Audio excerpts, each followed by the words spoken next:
When I was a kid, I was on this show called Jerry's Place. The show has basically been erased from the public consciousness, so don't rack your brain if you can't remember it. We were working for a small Canadian studio, hoping to market the show to an American audience, but half of season 1 never even aired. The show followed a fairly typical formula.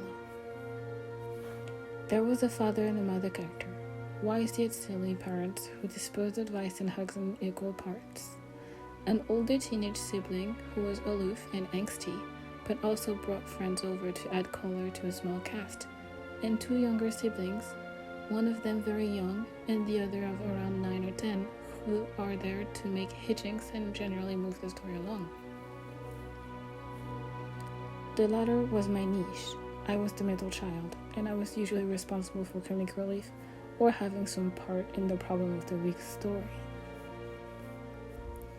The 2 adult characters were Linda and Mike, and they were actually pretty cool too. Mike was a lifelong actor that always had a word of advice or a smile if you were feeling scared.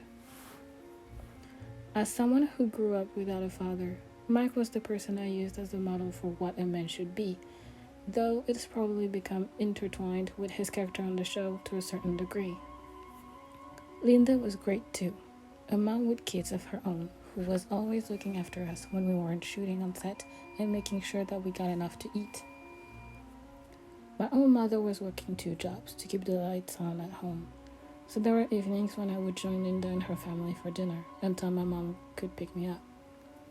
Linda and Mike were almost like surrogate parents for me during that year of my life, and Rachel and Mark became almost like adopted siblings. Rachel was the oldest sister, angsty and above it all on camera, but she was always very nice off screen. Rachel would run lines with me when I was scared and always helped me when I needed something. She was actually 19, though she played a 16-year-old girl, and on the nights when Linda couldn't take me, I would hang out with Rachel until Mom came to pick me up. Mark, the younger brother, was 6, and we weren't too far off in age really. We had similar interests. We would sit around between scenes and talk about Ninja Turtles or Power Rangers or play Game Boy together. In many ways, those 5 people became a family to me for that year and a half of my life. It makes the rest of the story all the harder to tell. It was a typical shooting. We had finished what would have been season 1 and were shooting some scenes for season 2. The network had been pleased with our viewership so far, so a second season seemed to be in the cards. With the second season, though, came a live studio audience. This was the 90s, and live studio audience were all the rage. The first season had been live a few times for special episodes, but this season will have a live audience throughout. The presence of an audience was a bit distracting, and often led to Mark and I playing it up a little to get their attention. We had been asked to ignore them, but we were young, and the laughter of adults meant a lot to us. We were on episode 6 of season 2, when they brought in a different audience. I remember it perfectly. The event gouged into my mind surgically.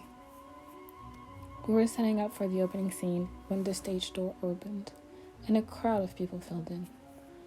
There were about 20 of them.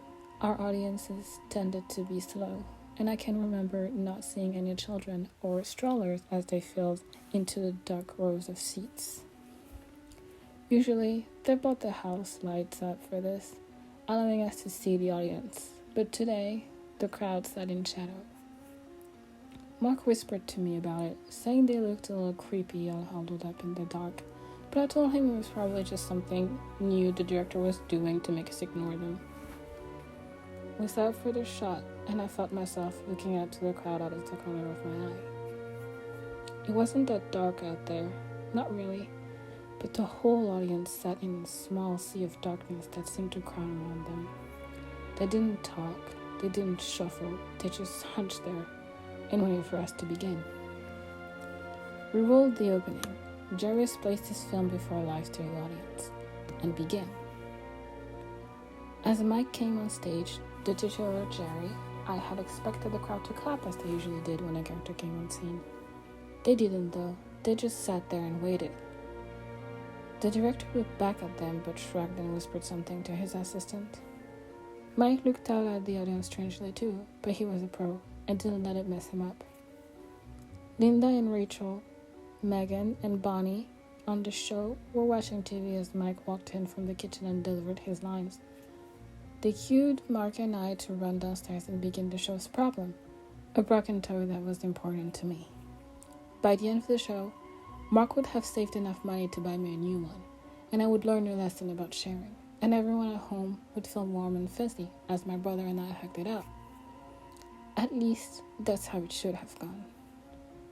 I came downstairs, yelling about my toy, a model airplane, and Mark was right behind me in typical little brother fashion. Mike looked at the plane and asked if I couldn't just use it like this. I hit my mark and prepared to deliver my character's catchphrase. Catchphrases were prominent in the 90s. They were also very marketable, and my catchphrase was supposed to elicit laughs from the audience. Until then, they had just been sitting quietly. I wish they had stayed quiet. Play with a broken toy? That's gonna be a deal breaker for me, Pops, I said, looking at the audience as I did so. That's when they started to laugh. I was expecting a chuckle, maybe even a full-fledged laugh or two, but the audience emitted that earthy, conned laughter that you hear on sitcoms when a real audience might be too much. Mike started to give his next line, but the audience just kept laughing. I looked at them, my face still holding that mischievous smile that it always did after my catchphrase, and saw that the shadowy crowd was laughing and heaving in unison. The shadowy mood was itching and chuckling as one being, and as I watched, I felt my smile faltering. Mike tried to give his next line again, but the laughter overtopped him. The director said something to his assistant, and the man brought out a card that read, "Quiet, please." He held them high, right in front of the audience, but the audience just kept laughing. Their laughter had begun to sound sick. The longer they laughed, the more painful and crazed it began to sound. Someone in the crowd was clearly choking, but they continued to laugh through it. The laughter never rose or fell in volume, just the mad, canned laughter I would become so familiar with later in life. It was emotionless and inhuman, and it just continued to pour out of them as they sat huddled in the shadows. The assistant shouted at the crowd then, the director calling for the cameras to be cut. One of the cameramen, I can't remember his name, but he was always kind of a joker, turned his camera to film the crowd. Maybe he thought it would be great for a gag reel or something. Perhaps he thought the studio was playing a joke on us. But whatever he was thinking, he had an excellent seat for what happened next. When the assistant's shout failed to gain their attention, he walked into the seats and started yelling at the crowd. That was when his angry shouts turned into underworld laughs, and he too started chuckling. The director turned and started shouting at the crowd to be quiet, even as he shouted at his assistant to calm down. By this point, we had all started milling about close to our marks so we could start again. I couldn't help but notice Rachel and Linda on the couch, and how Linda had a protective arm around Rachel. They looked scared, and despite being trained to stay close to our marks, I went over and sat with them, wanting to be in the protective bubble. A stagehead had gone into the audience to get the assistant back, but now he was sitting and chuckling right along with the rest. It was the same canned laughter, but it sounded like lunatics now. They were consistent, unchanging in pitch or fervor.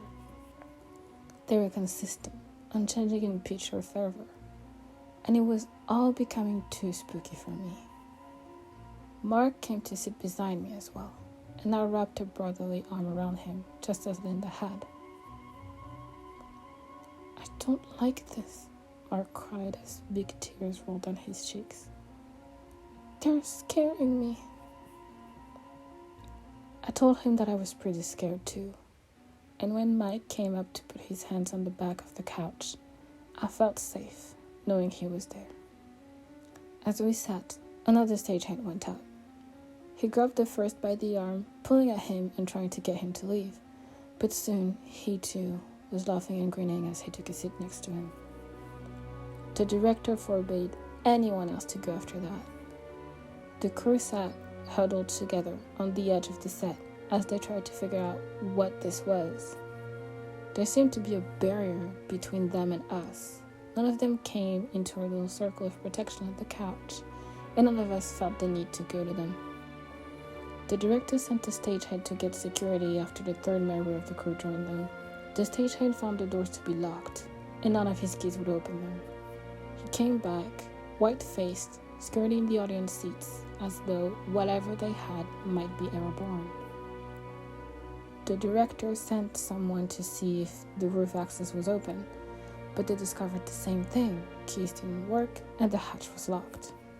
Someone tried the landline in the back, but found no dial tone. This was before cell phones had become the norm, but the director had a back phone that he tried. Same thing, no dial tone, and no calls would go out. And all the while, they laughed. After an hour, they were still laughing. The director and some of the crew had broken the distance and came to sit around our couch. They had brought items from the food service table over, and we all just kind of had a picnic. It would have been nice had the creepy laughing shadow people not been staring at us the whole time. As we ate, I noticed that some of the crew had stayed away and seemed to be eating on the set's outskirts. They kept looking at the crowd, some of them were staring, and when I asked the director about them, he shook his head. One of them claims that his father is sitting in the audience. "What?" Mike asked, his mouth full of sandwich. He says that the man in the front row near the middle is his father. He says it can't be him because he died of lung cancer last year, but it definitely looks like him. He says that every now and again the laughing man will look at him and try to wave him over. He knows he shouldn't go, but he says that every time the guy waves him over, it's hard not to go. "That's nuts," Linda breathes. "Each of them has a story like that," the director said. For Corey, he pointed to the redhead with a ponytail. It's her girlfriend who left her for New Mexico and never came back. For Steve, he pointed to a Mac with a salt and a paper crew cut. It's his sister who stopped talking to him after his parents let him everything in their will. They all have someone, and all of them think they might. But as he spoke, we saw Carrie get up and take a step towards the chuckling crowd. One of the others grabbed at her, but she shrugged them off and walked towards the crowd like someone in a dream. She embraced one of the shadow masses and then sat next to them, chuckling and smiling as his butt pressed the seat. After Steve left too, the director decided to take action. He told one of the hands near us to turn up the house light. He wanted lights on the crowd so we could see who they were. Maybe they would stop laughing if their cover was blown, and this could be all over, and we could all get back to work.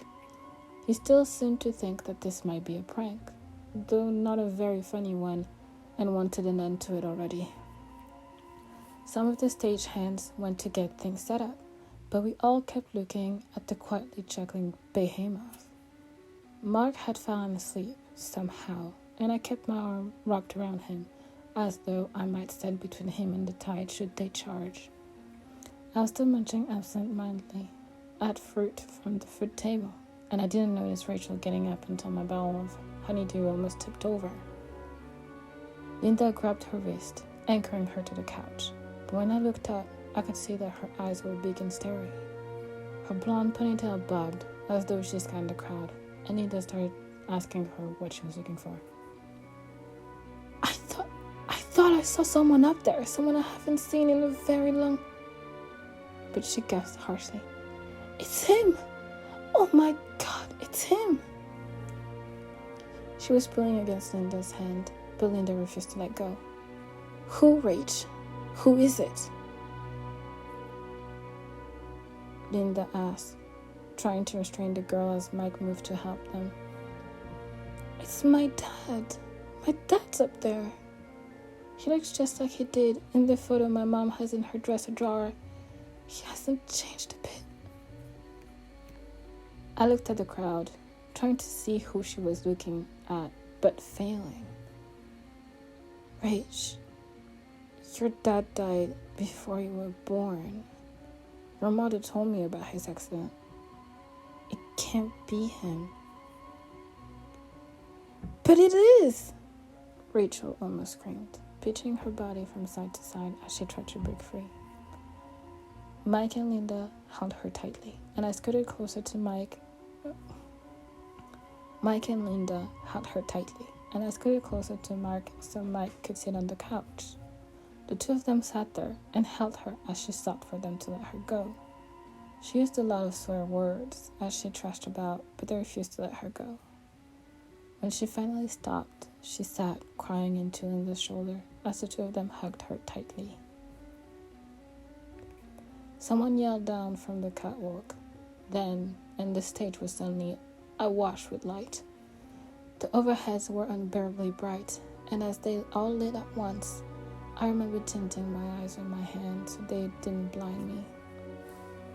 We had used them for beach scenes a few times when rain caused us to not shoot on location, and I can remember thinking that they were so much brighter than the real sun. They lit up every corner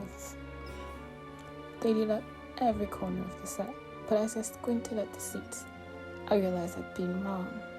Every corner, but that one it seemed.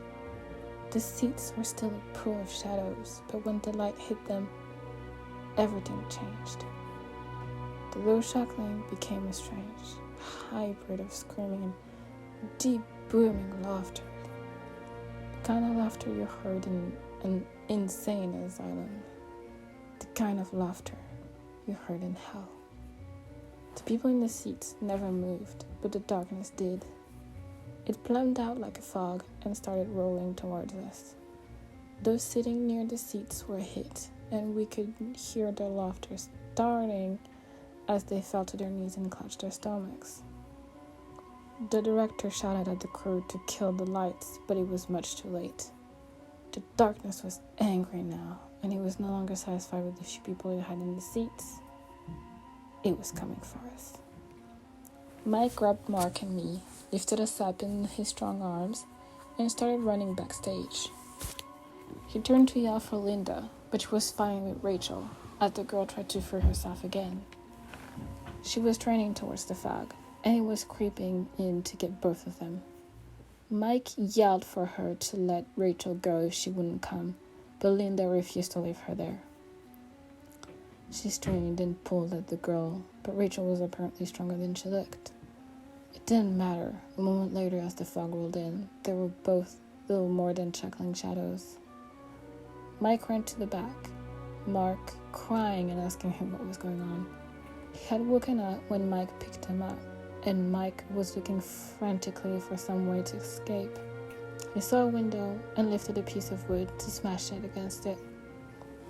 As he brought the wood down, however, he might as well have been hitting concrete because the board bounced it off, splinters flying. The dark fog was rolling past the set wall now, and Mike was almost out of options. Mark and I just stood against the wall, eyes roving around like scared dogs, trying to make sense of what was happening. Finally, Mike settled on a closet. It was full of brooms and mops, but we didn't have time to move them by that point.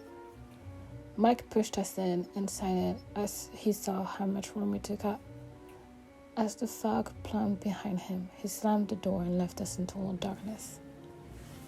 His laughter started a few seconds later, and the sound nearly drove us mad as we huddled in the tiny closet. Mark and I hunched, arms wrapped around each other, expecting that we would both begin to laugh at any minute. We sat like that for a long time.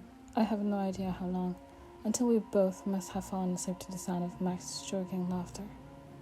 When I woke up, I was in a hospital, and my mother was asleep in the chair next to my bed. I got the whole story a few days later. My mom didn't know much. She had come to the set only to find all the doors locked and police trying to get in. Once they had gotten in, some of them started laughing and couldn't stop. The paramedics and the fire department had come. After searching the place with breathing equipment, they found Mark and I and brought us to safety. There was nothing wrong with either of us, not physically, but the two of us had been catatonic for nearly 3 days. The man from the CEO, the one in the pristine suit and the old hair, had told me a different story. He said there had been some kind of gas leak and claimed that most of those present had been hallucinating due to gas. The audience, cast, and crew had all died due to gas inhalation, and Mark and I had been lucky to survive. Our parents would both sign non-disclosure agreements. We would promise to not talk about anything we had seen, and in exchange for a large amount of financial compensation. My mother and I needed the money now that the show was going to be cancelled. Both our parents signed, and Mark and I went our separate ways. The whole event was deemed a tragic accident, and I never worked in showbiz again. That would be the end of the story if it weren't for the email I received a week ago. I'm in my 30s now, and about a week ago, I got a Facebook request from Mark. I had expected that he wanted to catch up, have a beer, and share some old stories, but his first message was far from what I had expected. He sent me a messenger request a few seconds later, and after accepting, he sent me 7 words. Are they still laughing for you two? We met up for that beer the next day. Mark was older but far from doing well. The guy looked rough, borderline homeless, and seemed eternally looking around to see who was near him. He asked if I still heard the laughter. I told him I hadn't, not since that day all those years ago. He said that for him, it had never stopped. He would wake up to see shadowy figures at the end of his bed, that canned laughter bubbling from their dark lips. He said Rachel and Linda and Mike were right out front, 2 white teeth smiling as they laughed and laughed. His parents hadn't believed him. They thought it was bad dreams because of the incident. The drugs the shrinks gave him just meant he was a drooling zombie as the laughing apparitions chuckled on and on. He started using young.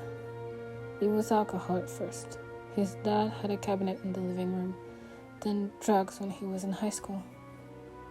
He stole prescription drugs, used blends of different drugs, drank himself into oblivion, but nothing helped.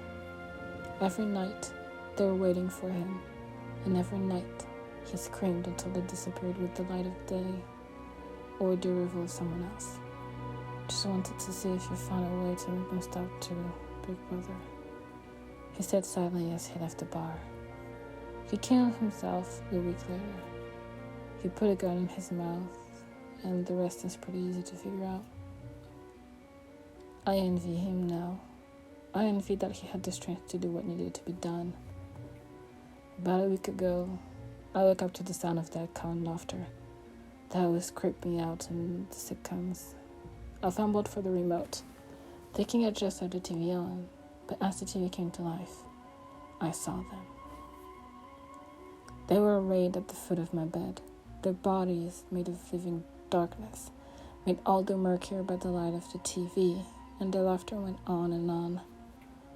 Mark was amongst them, his unkempt hair now a raven mane of living darkness. Mike was there too, and Linda, and Rachel, all of them laughing and laughing as I lay in bed, frozen in terror. They left with the sun, and I got up to write this. I don't know how long I can take this. I'm afraid to go to sleep, afraid to see them. But I'm too afraid to take Mark's way out either. I saw him amongst them, laughing and laughing like an audience in hell, and I wonder if I'll join them too in the end. I'm afraid to go to sleep, afraid to be awake, afraid to see their faces, and afraid of running into them again. My eyes are getting heavy. The 4th cup of caffeine is jittering in my hand. I wonder if it hurts to laugh forever. Perhaps I'll find out soon. This is it for today's video. You can find the credential of the original post in the description down below. This is my first video, so feedback will be highly appreciated, and I'll hopefully see you in the next one.